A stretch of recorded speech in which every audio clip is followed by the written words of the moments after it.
But here's Glenn Beck. He must be very cold in that studio. But here he is.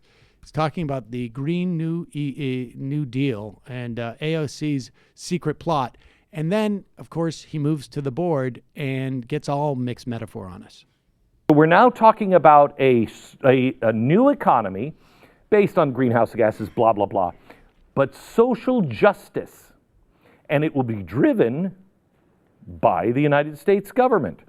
It also says a couple pages later. Pause it for 1 second. Can I also just note how far we have fallen when he used to have a set that was literally a complete replica of the Oval Office, and now he just seems to be sitting on a deck with on a fairly, anodyne desk and, a fake Klieg light behind him, right? I mean, that's basically it. Go ahead. To mitigate deeply entrenched racial, regional, and gender-based inequalities in income and wealth, including, without limitation, ensuring that the federal government investment will be equally distributed to historically impoverished, low-income, deindustrialized, or other marginalized communities in such a way that builds wealth and ownership at the community level. It will also include measures such as basic minimum income, universal health care programs, and any others the Select Committee might find appropriate. They also will deeply involve national and local labor unions to play a leadership role. Ooh, sounds scary. I like the plan where they were taking our planes and cars better than this one, which led me to believe there's a couple of things that go on. First of all, there's the Overton window, and we talked about the Overton window years ago. The Overton window is this idea that I say something crazy, and that's so much better than than what you're actually going to get. So in other Pause words, it for 1 second. I mean, this is like there's a couple things going on here. One is he's talking about himself saying something crazy. And so much. The other is that they don't have the same production crew that they used to have, and so he had to plug in his own mic, and that's why he got distracted. I mean, I can appreciate that. This happens to me all the time around here. Like, oh, I'm having a problem with the computer and blah, blah, blah. But so here's his Overton window set up. On one end, it's 1790, which is, as you know, a date. And on the other end is Venezuela, Cuba, which, as you know, are two places. So his Overton window actually travels through space and time simultaneously, but also through the total free market. He puts that on the left? That's weird. It was so free, you could buy human beings to be laborers. That's at right. this time. That's right. Go ahead. So in other words, we have a total free market in 1790, okay? Total free market. Well, we've moved it to some welfare. Pause it. That's also not true. I don't know. First of all, I don't know what that means. If he doesn't mean there wasn't like taxation or there wasn't Postal service. There wasn't a postal service or I mean, I don't know what he means by a total free market. Yeah, he means this imaginary ANCAP paradise that never existed. Right. Exactly. Okay. Go ahead. Pretty massive, but some welfare. People on the left are saying, we want to be like Sweden. That's not a communist country. Okay, pause it. So let me, if I understand, his Overton window ranges from 1790, and then between 1790 and Sweden is some welfare. Well, it's kind of an Overton window and an Overton timeline. Yeah. Right. Okay. So it's an Overton timeline, and also it seems to be like a map. Socialist country. What this is a country that has a welfare state. It's still capitalist. Saudi Arabia, still a little bit capitalist, but a total planned economy where the government runs the economy. That's the former USSR, that's China, that's Venezuela, that's Cuba. Now, I thought originally that they were taking this Overton window and they were moving it way down here, so then we would go, oh, thank goodness, Sweden is a break.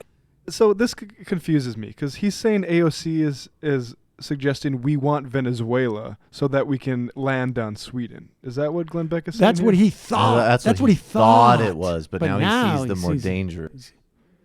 moving it way down here, so then we would go, oh, thank goodness, Sweden is a break. I don't think so. I think it's this one. I think it's misdirection. And I think that Ocasio-Cortez is being used. The magician, misdirection. He's doing something back here, but he's causing you to look here at his hand. It's behind the back that matters. Misdirection. He's showing you nonsense. The bullet trains, no cars, the cow farts, showing you nonsense. But back here is the total planned economy. That's the Green New Deal. He's letting her be a circus. Who is this that's But sitting wait a back? second. Wait. This is so confusing to me. I thought the bullet trains, no cars, planes, cow farts was the Green New Deal. Don't you need total planned economy? for that? No. Oh, total planned economy is the new Green New Deal. But whoever the misdirection magician is, he's saying that he's using AOC with the nonsense, but she's actually the Green New Deal, right? Like, I don't understand, like, which hand she's in. She's in both hands at the same time.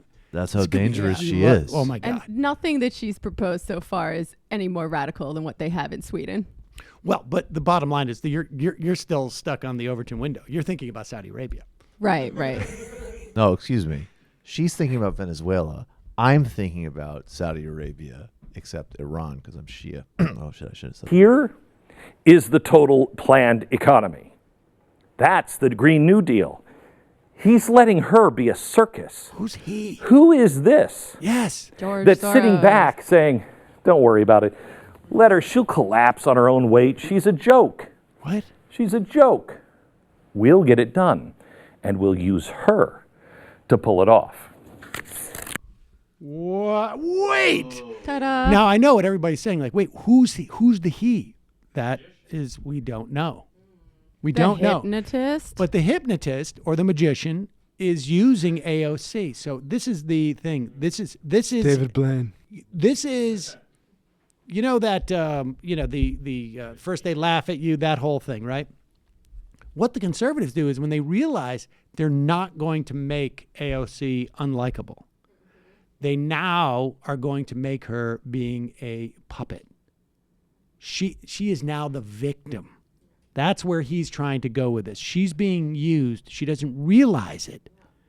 And it's much easier for the right to buy into the idea of like, oh, well, okay, yeah, right. She's not as unlikable as we thought she is, but she's a woman, so she's clearly being directed by some evil force.